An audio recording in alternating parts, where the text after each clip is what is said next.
Ассаламу алейкум, мөхтәрәм милләттәшләр. Сез Татарстан Яңа гасыр каналын карыйсыз. Эфирда Татарлар тапшыруы. Студиядә Илдар Кыямов. Студиябезнең бүгенге кызыклы һәм мөхтәрәм кунагы җәмәгать эшлеклесе, тарихчы һәм мәгърифәтче Нурмөхәммәд Хөсәенов, Башкортстан Республикасыннан. Нурмөхәммәд әфәнде, хәерле көн исәмез. Ассаламу алейкум. Ва алейкум ассалам. Менә без сезне милләтебез өчен җан атучы тарихчы буларак, җәмәгать эшлеклесе буларак беләбез. Һәм сезнең эзләнүләрегезнең даирәсе шул кадәр киң, һәм тарихның да бик борынгы чоңгылларын, бик шал дәверләрен казыйсыз. Менә Татария тарихы дигән әйбер турында фильмда эшләдегез, аның турында да сөйләшербез. Борынгы Татариянең 330-дан артык картасын табуга ирешкәнсез. Менә бу нинди дәүләт булган? Нишләп без аны әз беләбез? Бер акыллы кеше, Покровский дигән шактый гыйлемле тарихчы әйткән: история – это политика, опрокинутая в прошлое. Бүгенге безнең кулда булган тарих китаплары, аларның 99% күбрәге даже. Алар язылган менә шушы принциптан чыгып. Аны язганнар элекке заманда. Мирфатих агай Закиевның ниндидер бер хезмәтендә, хәзер хәтерләмим инде, татар тарихында микән язган иде.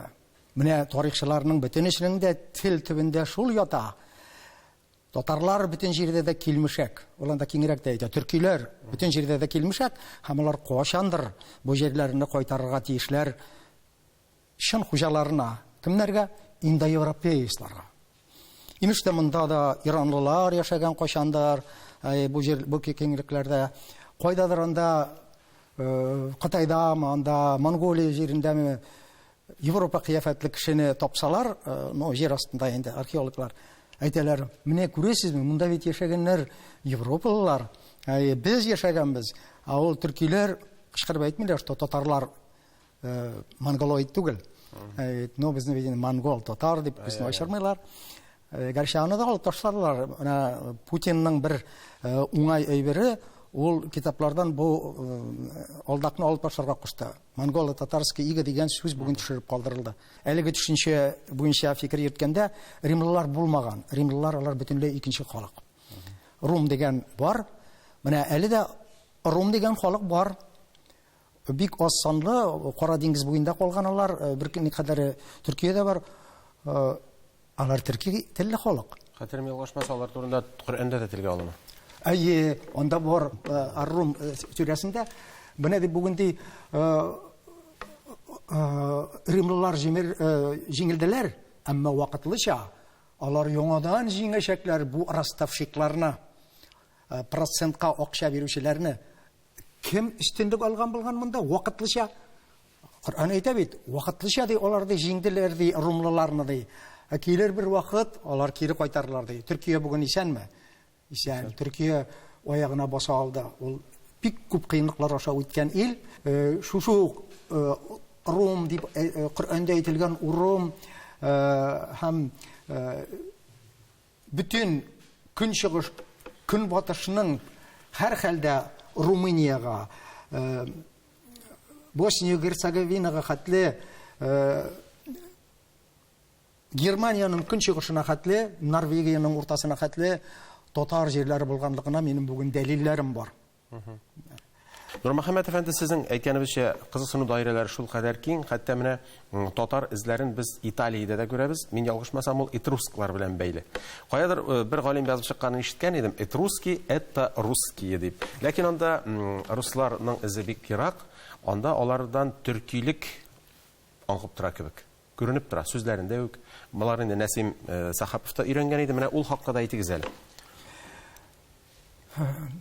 Билгеле, менә әлеге булган тарих китапларында тәрбияләнгән кешеләр безне тиз генә аңлый алмаслар. Әмма ки чынлап та этрускларның төркилеге бүген инде ул исбатланып бетте дип әйтергә була. Менә мин таныш бик күренекле этрусkolog, әмма аның турында язарга яратмыйлар. Ул Уфада яшәүче Латыпов. Ул инде 70-нче еллардан бирле бу эшне алып бара һәм сүзлек төзүдө зор сүзлек бар. 700 сүзден торган ул сүзлек миндә дә бар. Һәм без аны менә роман герман телләренең төрки нигезләре дигән китапта барысын да кулланып беттек. Без инде шундый итеп төзедек. Оста төрки, татар дөньясы һәм финно-угор алардан ясалган телләр. Һәм монда прокладка булып ята итрусик сүзе. Аның өстендә китә Европа телләре. Менә багана әйтеп мендерәбез. Ну сүзләрнең каркасы тортык согласнылардан тора. Менә шушыларны мендерәбез. Шушы итрус сүзе шушында шушы кысага сыя. Һәм аны беркем дә инкар итә алмый. Ну бу китап әле бик аз таралды. Без аны 200 генә дә чыгарып алдык. Ну күргән кешеләр менә Султан Шамси инде бу китапны сөреп укыды һәм хушы китап түгел инде, но аптырап язды инде. Чынлап та менә күренеп тора бит татар сүзеннән чыккан итрус сүзе дә аның өстенә менеп киткән европалылар сүзләре дә. Менә аны тартып алып булмый, бушка җиргә тыгып та булмый. Беренчедән аның мәгънәсе уже билгеле. Менә шушы Латыпов Фәрит аны уже ачты. Һәм ул случайно гына бүгенге итальян теленә дә, латин теленә дә, француз теленә дә, ну алар инде бөтенесе бер телдән икәнен аңлыйлар. Шул финно-угор телләрендә дә, финно-угор телләрендәге күп сүзләр төрки телләрдән соң ясалган, Европа телләренә хәтле ясалган булып чыга. Итрусикларның рәсемнәрен караганда, аларның рәсемнәрендә аерым ачык. Менә әлеге Марко Полоны инде белмәгән кеше хәзер бик сирәк. Аның миниатюралары бар. Анда хәзер хәтерләмим инде, но бер 40-тан артык инде һәр хәлдә. Андагы рәсемнәр белән чагыштыра башласаң, ул бүгенге көнкүрешкә, без татар көнкүрешенә күренеп тора бәйләнеше, ул шуның дәвамы икәне. Һәм бурынгы заманга шул итрусикларның рәсемнәре калганны күрәсең, алар бар. Но ни өчен латиннарның, римлыларның шул вакытта сакланган рәсемнәре юк. Менә бүгенге көндә латин телендә язылган 3 артефакт бар. Ташка басылган 3. Айдырыкларныкы меңнәрчә. Римлыларныкы юк. Ни өчен? 3 артефакт, берсе бляшка, берсе тагын нәрсә, анда берәр сүз. Бу итендә алдакны римлыларның булмаганлыгы һәм ниндидер халыкның тарихын римлыларныкы итеп язганнары, мин инде көнбатыш римлылар турында алып барам бит. Көнбатыш римлылар. Уйлап чыгарылган икәне ярылып ята. Һәм шушы итрусиклар тагы шунысы да бар. Рәсми тарихчылар бүген мәҗбүрләр. Римлылар, латиннар кашандыр басканнар итрусикларны. Шуларның мәдәниятендә, культурасына тартып алып, шуның өстендә үскән римлыларныкы. Ну барыбер аларныкы бит инде. Итрусикларныкы шул хәтта сакланган икән, римлыларныкы соңрак булган. Аларныкы бит сакланырга тиеш, иш китмәле. Ну язулар да юк. Сез әйтерсез, менә күпме анда Тит Леви һәм башкаларның ниләре трактатлары яры. Беләсезме кайчан алар барлыкка килде? Кайчан? Алар Возрождение яңар чорында урта гасырлар. Шул вакытта килеп чыгалар кинәт кенә. Менә алар кайдадыр ятканнар, шул хәтле күп папируслар, кагазлар, ну аларның ни биткән, төптән язганнары югалган. Ну аларның күчерелгәннәре, күчереп язылганнар менә то әйбәт сакланган. Әйбәт сакланган. Әтигләре юк. Менә син тикшереп кара. Без ышанырга тиеш. Менә гуманистлар шушы вакытта тартып чыгарганнар борынгы әйберләренең күчереп язылган язуларын. Шул хәл Россия тарихы буенча ни өчендер Несторның повесть временных лет килеп чыкты фақат 19-нчы гасырда. Әмма анда урысларныкы нык ашыгып эшләнелгән, һәм анда менә чын тарихчы, әгәр дә менә следователь шикелле, эзлекле барса, анда үзелә, анда күренеп тора алдашканлыгы, алдашу өстендә алдашу. Менә без Россия сүзе каян килеп чыккан. Ул ничек килеп кергән монда? Ул күренеп ята. Менә карталар дидек бит инде, әйбәт. Бөек Татариянык гына 330-дан артык бүгенге карталар бар. Әйбәт. Европа өлешенең тагын да тарих карталар бар. Шуңарга өстәп аларны да куеп шушы менә Бөек Татариянык һәм шуңарга бәйле урыннарын бәйләп күрсәтсәң, күренеп тора, что Рус дигән сүз булмаган. Московия. Әйе, бу җирләрдә Московия булган, шуннан әкренләп кенә Россия дигән, Россия да түгел, Русь та түгел. Искелүчитне Россия дигән сүз әкренләп көн батыштан яралга көн батышта. Шул әкрен генә керә Московия ишенә. Аның ике яктан юлы башта, менә нормандская теория бар бит, урыслар инде моны инкар итәләр. Әмма ул берникадәр дөрес. Норманнар түгел инде билгеле, шушы халыкны шәүмәлдерәләр. Менә, допустим, без бит беләбез, урыста кыргашсаң, аңардан татар чыга. Фамилиялар Суворов, Горчаков китсәк, бу бит татар сүзеннән ясалган, бит. Менә шуның шикелле шәүмәлдереп киләләр. Менә бер группаны урыс ясадык, икенче группаны урыс ясадык, өченче группаны шул татарны, Московия халкын. Күренеп тора бит инде, менә хронология буенча күренеп тора. Безгә әйтәләр, юк, менә бөек урыс булган, һәм ул шунда киңәйгән. Московия вообще уйдырма, аны уйлап чыгарганнар Европада, һәм монда безгә мәҗбүр итәләр, имеш Московия булган дип. Юк бит инде, шушы карталар барса да бар. Аның ичендә урыс яралгысы әкренләп үскәнлеге күренеп ята. Нурмөхәммәд абый, соңгы вакытларда менә Әфганстанда бихисап күп татарлар барлыгы ачыкланды.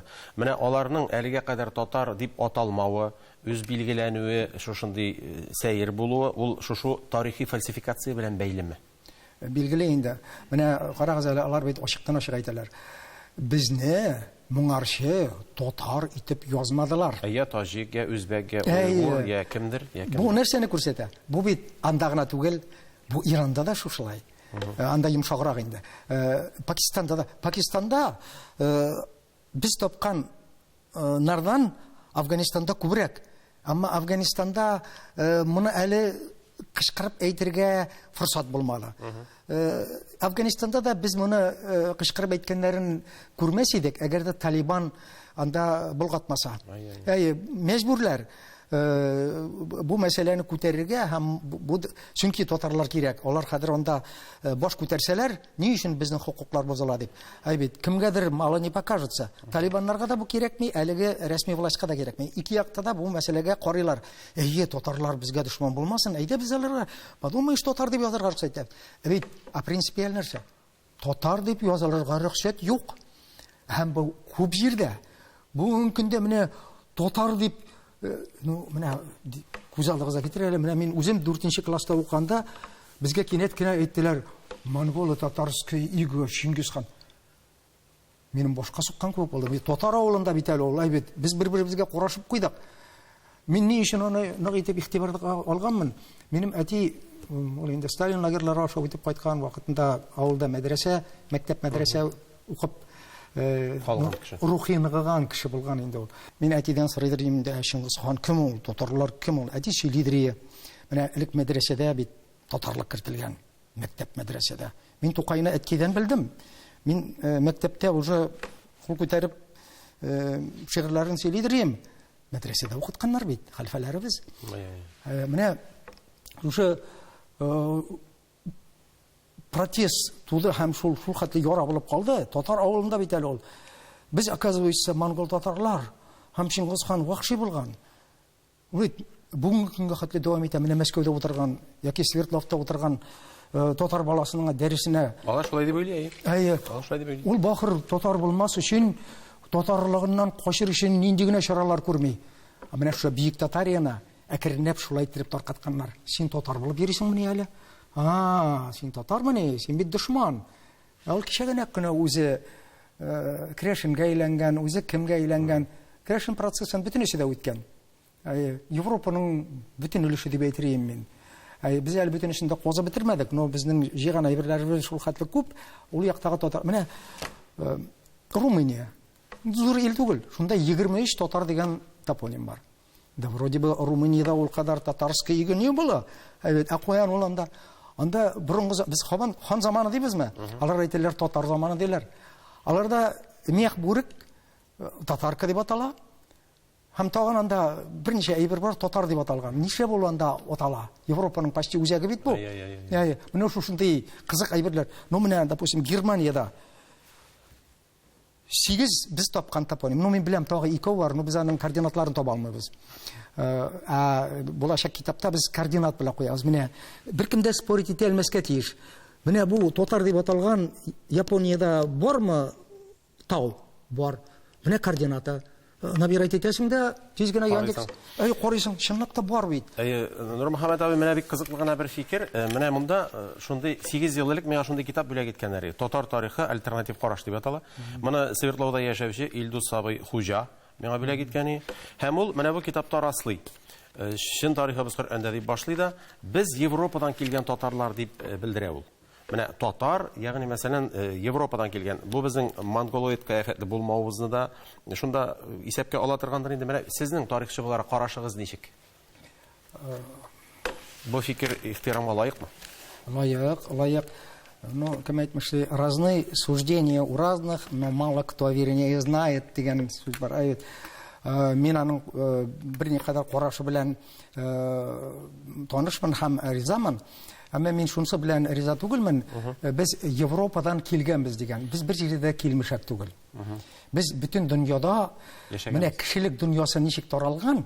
Без татар сүзенең этимологиясында актардык, бик каты актардык. Әгәр дә бүгенге археологик казылмалар әйтәләр икән, мәсәлән, менә Евразияның бер өлешендә ул берничә җир карала инде. Менә шушы Кече Азия, Месопотамия, икесе арасы, Тигр-Ефрат арасы, шул тирәләр карала.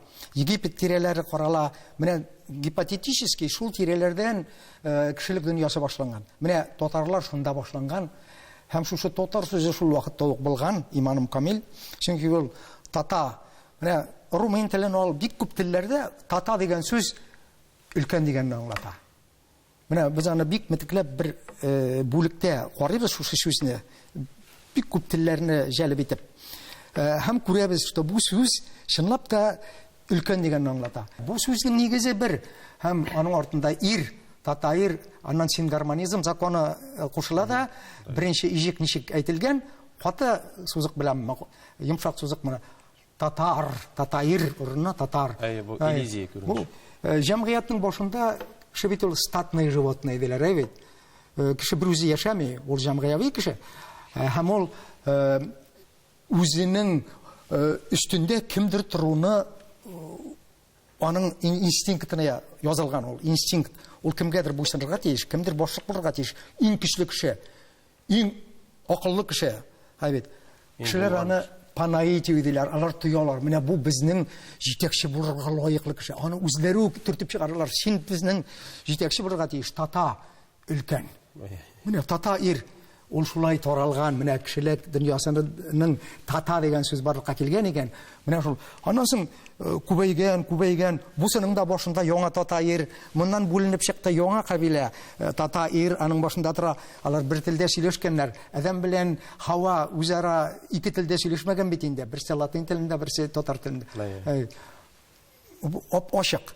Һәм Итрусик теле дә менә яңадан кайтып үтеп китәйгә. Итрусик теленең дә татар икәне ярылып ятканлыгы ул шушыңардан ук. Һәм итрусикларның, менә әйтеп китәм инде, үзебезнең бер эшне улым белән без Лемнос утравында булган бер стелланы расшифровать итеп карадык. Башкаларын да укып карадык. Әмма моңарга без аерымча ихтирам иттек, чөнки анда бер сүз мине җәлеп итте. Сөяк дигән сүз, сөяк дигән сүзгә ошаш әйбер күзгә чалынды да, туктале. Шунда мин анда зур текст инде ул. Һәм анда бераз шиша башлагач, таныш сүзләр менә татарда иптәш дигән сүз бар. Һәм ул бик күп төрки телләрдә юк. Ул безгә хас. Һәм менә гомумән татар бу яктагы татар дөньясына ул хас. Итрусиклар Лемнос безгә ярак түгел бу. Итрусиклар дөньясына әйтәләр инде алар Италиядә гына булган дип кешеләр аңлый. Бүгенге көндә билгеле, алар Франциядә җирендә дә табылды, бик күп анда фрагментлар. Германия җирлегендә дә табылды, Балканда бик табылды, Төркиядә табылды, шуңа күрә утрауда да бар, Лемнос утравында да бар. Менә шушы язуны укыгачтын мәктәптә барыгызның фикерендә уелып калган инде ул акылда. Анда спартанецларның соңгы сугышы Фермопил култыгында, Фермопил кысыклыгында, анда торган урын инде. Имеш, анда алар фронт тотканнар, оборона тотканнар фарсыларга каршы, персларга. Һәм анда алар сөякләре ятып кала. Һәм шунда имештә борынгы заманда булган, ул бүгенге көнгә сакланмаган инде, заманча разумеется. Шул плиткада соңыннан язганнар, Афиналар килеп язганнар, менә шу аларның исеменнән инде менә без спартанецлар шушында үлеп калдык, Легли Косми дип. Мин аның берничә вариантын таптым инде, аны төрлечә тәрҗемә итәләр. Ну, шома белән бер, ну бөтенесендә дә бар Легли Косми дигән сүз. Тулайым моны расшифровкалап бетергәч, килеп чыкты менә шушы спартанецларның шунда үлем кабул итүләре турында. Спартанец дигән сүз юк инде, ул уйлап чыгарылган сүз соңыннан.